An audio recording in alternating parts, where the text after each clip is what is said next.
კიდევ ერთი მტკიცებულება იმისა, რომ ჩვენ ვცხოვრობთ ვირტუალურ და არარეალურ სამყაროში, არიან სისხლის მწოველები.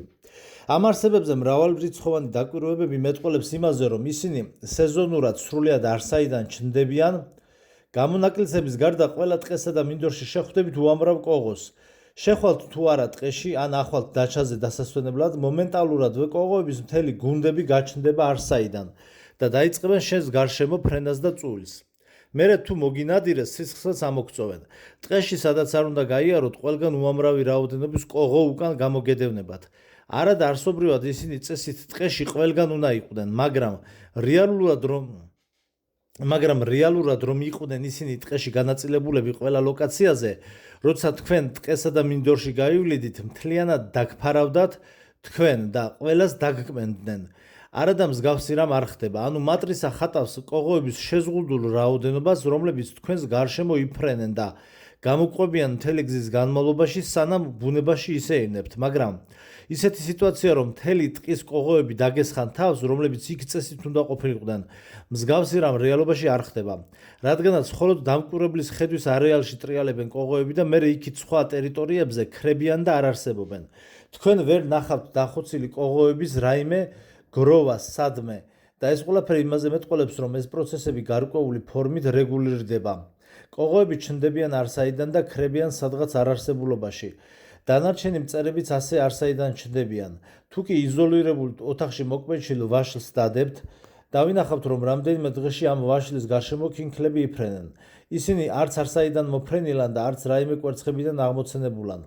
უბრალოდ სიმულაციაში არსაიდან გაჩნდნენ იმ პროდუქტის გარშემო, რომელმაც ლპობა დაიწყო. მწერებს ასევე შეუძლიათ, რომ არსაიდან გაჩნდნენ სახლში მყოფ დახურულ ნაგვის ურნაში.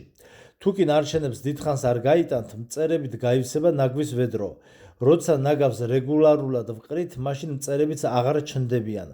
ამ მწერების დახმარებით მატრიცა ადამიანს სიგნალს უგზავნის, რომ იგი ფრთხილად უნდა იყოს და მოწესრიგებულად და სასიამოვნოდ უნდა მოუაროს სახლს.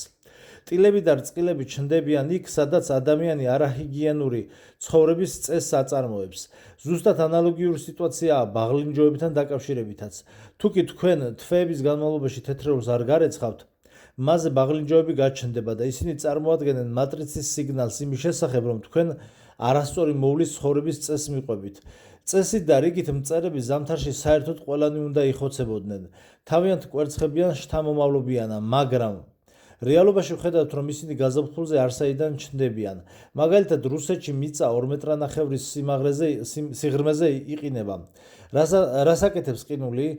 ის წყლისგან მთლიანად კრისტალებს წარმოქმნის, ანუ იქ ყველა კავშირი წყდება და ორგანოები მთლიანად უნდა განადგურდეს. ზამთარში წარმოიდგინეთ, რომ ასეთი ყინვის პირობებში ყინვა რკინასაც კი შლის და ლითონის მილებს აზიანებს. ანუ წესით და რიგით სრულიად ყველა კოღო ზამთრის პერიოდში უნდა ნადგურდებოდეს და გაზაფხულზე ვეღარსაიდან ვეღარ უნდა ბრუნდებოდნენ ბუნებაში. ამიტომაც, რადგანაც გაზაფხულობით ტრილიონობით კოღო არსაიდან ჩნდება, ეს მეტყველებს იმაზე, რომ ჩვენ ვცხოვრობთ არაცოცხალ და არარეალურ სამყაროში.